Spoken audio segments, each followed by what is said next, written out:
Hello बच्चों, आप सभी का हमारे YouTube channel exam time education पर स्वागत है। तो बच्चों, आज हम 6 क्लास के साइंस के लेसन नंबर 10 गति एवं दूरियों का मापन के बारे में जानेंगे और उससे संबंधित सभी प्रश्नों को हल करेंगे। वीडियो को पहले ही लाइक कर दें क्योंकि इसमें आपको आपके एग्ज़ाम से रिलेटेड सभी क्वेश्चन मिलेंगे और आपका एक भी क्वेश्चन जो है वो नहीं छूटेगा। वीडियो को एक बार देखने के बाद अगले दिन अवश्य देखें ताकि रिवीजन हो जाए, आपके सभी प्रश्न जो है वो अच्छे से याद हो जाए।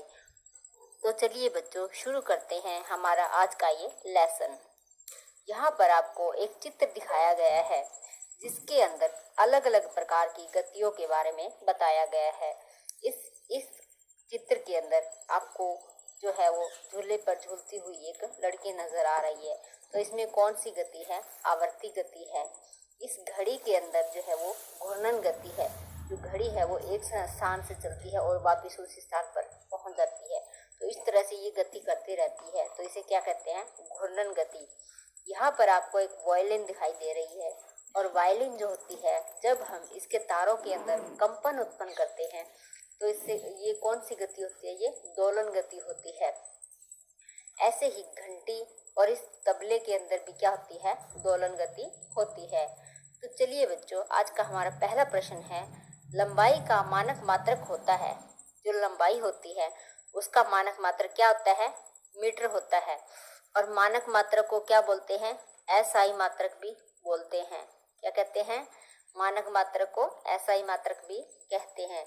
तो लंबाई का मानक मात्रक या फिर एसआई मात्रक जो होता है वो क्या होता है? मीटर होता है। 1 मीटर में कितने सेंटीमीटर होते हैं? जो 1 मीटर होता है वो 100 सेंटीमीटर के बराबर होता है। किसके होता है? 100 सेंटीमीटर के बराबर होता है। 1 किलोमीटर में कितने मीटर होते हैं? 1 मीटर में कितने होते हैं? 100 सेंटीमीटर होते हैं। और 1 किलोमीटर में कितने मीटर होते हैं ये पूछा गया। तो कितने होते हैं? 1000 मीटर। कितने होते हैं? 1 किलोमीटर के अंदर 1000 मीटर जो होते हैं। 1 किलोग्राम में कितने ग्राम होते हैं? तो कितने होते हैं? 1000 ग्राम। कितने होते हैं? 1000 ग्राम। 1 किलोग्राम के अंदर 1000 ग्राम होते हैं। 1 क्विंटल में कितने किलोग्राम होते हैं? जो 1 क्विंटल होता है वो 100 किलोग्राम के बराबर होता है। किसके? 100 किलोग्राम के। तो 1 क्विंटल में कितने किलोग्राम होते हैं? 100 किलोग्राम। 1 मीट्रिक टन में कितने क्विंटल होते हैं?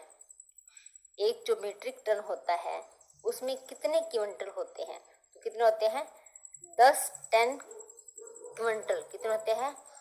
10 टन क्विंटल।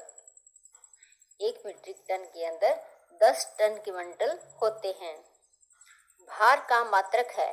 जो भार होता है, किसी भी वस्तु का वजन होता है, तो वो किस में मापा जाता है? किलोग्राम में। किसमें? जो भार जो होता है वो किलोग्राम के अंदर मापा जाता है। समय का मात्रक है। जो समय होता है उसे हम किस में मापते हैं? सेकंडों में। इसमें सेकंड के अंदर जो है वो समय को मापा जाता है। यह समय का जो मात्रक होता है वो सेकंड होता है। झूले पर किसी बच्चे की गति होती है। बच्चा जब झूले पर झूल रहा होता है तो उसमें कौन सी गति होती है? आवर्ती गति। कौन सी होती है? आवर्ती गति। और आवर्ती गति क्या होती है? ऐसी गति जो एक निश्चित समय अंतराल के पश्चात दोहराई जाती है उसे आवर्ती गति कहते हैं। उसे क्या कहते हैं? आवर्ती गति कहते हैं। नीचे गिरते हुए पत्थर की गति है। एक पत्थर जो है वो ऊपर से नीचे गिराया गया है तो उसकी गति कैसी होगी? सरल रेखीय गति। कैसी होगी? सरल रेखीय गति। घूर्णन गति क्या होती है? ऐसे गोल गोल घूमना। आवर्ती गति में क्या होता है? इसमें कोई भी जो गति दोहराई गई है वो एक निश्चित समय के बाद दोबारा होती है। घड़ी की सुइयों की गति है तो घड़ी की सुइयों में कौन सी गति होती है? घूर्णन गति होती है। कौन सी होती है? घूर्णन गति होती है। और पृथ्वी जो सूर्य के चारों ओर चक्कर लगाती है उसमें भी कौन सी गति होती है?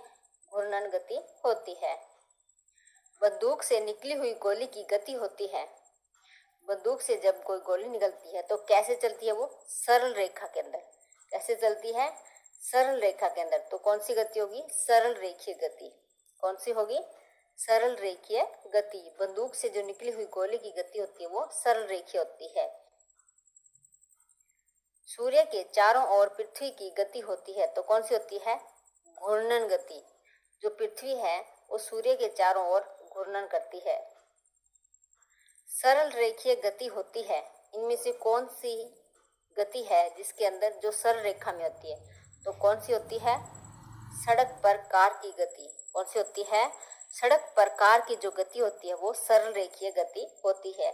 झूले की जो गति है वो कौन सी है? आवर्ती गति। और पेंडुलम का दोलन क्या है? इसमें दोलन गति होती है। निम्नलिखित में से कौन सा आवर्ती गति का उदाहरण है? इनमें से कौन सा है जो आवर्ती गति का उदाहरण है? और आवर्ती गति मैंने पीछे बताया था कि ऐसी गति होती है जो एक निश्चित समय के बाद दोबारा से दोहराई जाती है। तो कौन सी है? पृथ्वी की गति जो है वो क्या है? आवर्ती गति का उदाहरण है।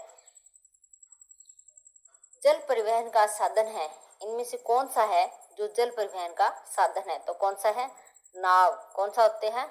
नाव जो है वो जल परिवहन का साधन है। सब्जी का द्रव्यमान किस मात्रक में मापा जाता है? आप जब दुकान से सब्जी लेने जाते हैं तो वो किस में माप के देता है? मीटर में या लीटर में? तो किस में देता है? किलोग्राम के अंदर। किस में माप के देता है वो?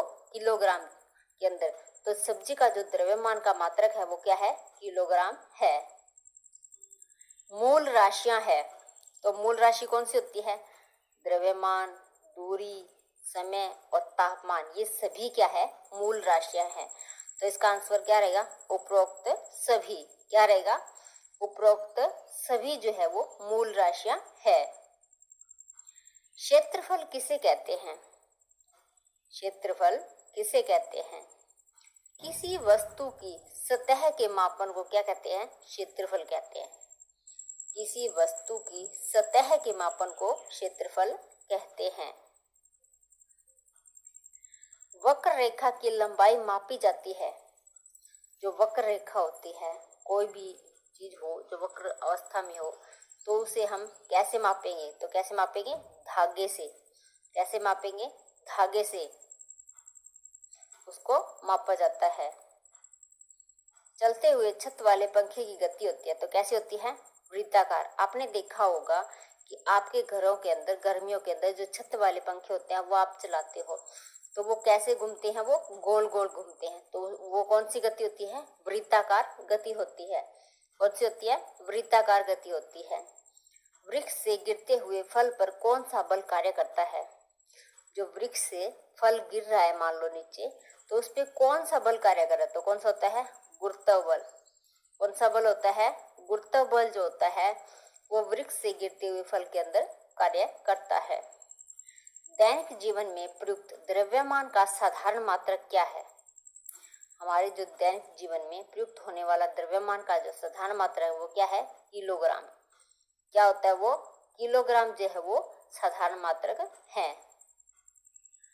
द्रव्यमान के छोटे तथा बड़े मात्रक है। द्रव्यमान होता है उसका छोटा और बड़ा मात्रक कौन सा है? तो ग्राम और मिलीग्राम जो है वो द्रव्यमान के छोटे मात्रक हैं। क्विंटल और मीट्रिक टन जो है वो बड़े मात्रक होते हैं। क्या होता है? द्रव्यमान के छोटे जो मात्रक कौन से हैं? ग्राम और मिलीग्राम। और द्रव्यमान के जो बड़े मात्रक है वो कौन से हैं? क्विंटल और मीट्रिक टन जो है वो बड़े मात्रक है। तो इसका आंसर क्या रहेगा? उपरोक्त दोनों। क्या रहेगा? उपरोक्त दोनों। निम्नलिखित दूरी मापन के मात्रक बताओ। इनमें से आपको मिलान करना है दूरी के मात्रक किस किस में मापा जाता है। तो आदमी का जो कद होता है वो किस में मापते हैं? सेंटीमीटर में। पहाड़ की जो चोटी की ऊंचाई होती है वो किस में मापी जाती है? मीटर के अंदर। मुंबई तथा पुणे के बीच की दूरी अगर हमें मापनी है तो कैसे मापेंगे? वो किलोमीटर के अंदर। और 1 किलोमीटर में कितने मीटर होते हैं? 1000 मीटर। तो क्या रहेगा? आदमी का कद जो होता है वो सेंटीमीटर से, पहाड़ की चोटी की ऊंचाई मीटर से, मुंबई तथा पुणे के बीच की दूरी जो है किलोमीटर में, और 1 किलोमीटर जो है वो 1000 मीटर के बराबर होता है। इस तरह से इनको मापा जाता है। तो बच्चों, आज के हमारे क्वेश्चन यहीं पर समाप्त होते हैं। सभी क्वेश्चंस के आंसर्स जो है वो आपको कमेंट बॉक्स में लिखने हैं। और हाँ, यदि आप पहली बार हमारे चैनल पर आए हैं तो चैनल को सब्सक्राइब जरूर कर लें व पास के बेल आइकन को भी दबा लें, ताकि जब भी कोई नई वीडियो अपलोड हो तो उसका नोटिफिकेशन आपको जल्द ही मिल जाए और आपकी एक भी वीडियो मिस ना हो। इस वीडियो को अपने फ्रेंड्स के साथ अधिक से अधिक शेयर करें, ताकि वे भी इसका लाभ उठा सके और अपने एग्ज़ाम के अंदर अच्छे नंबर ला सके। तो बच्चों, आज की हमारा ये क्लास यहीं पर समाप्त होती है। कल मिलेंगे एक नई क्लास के साथ।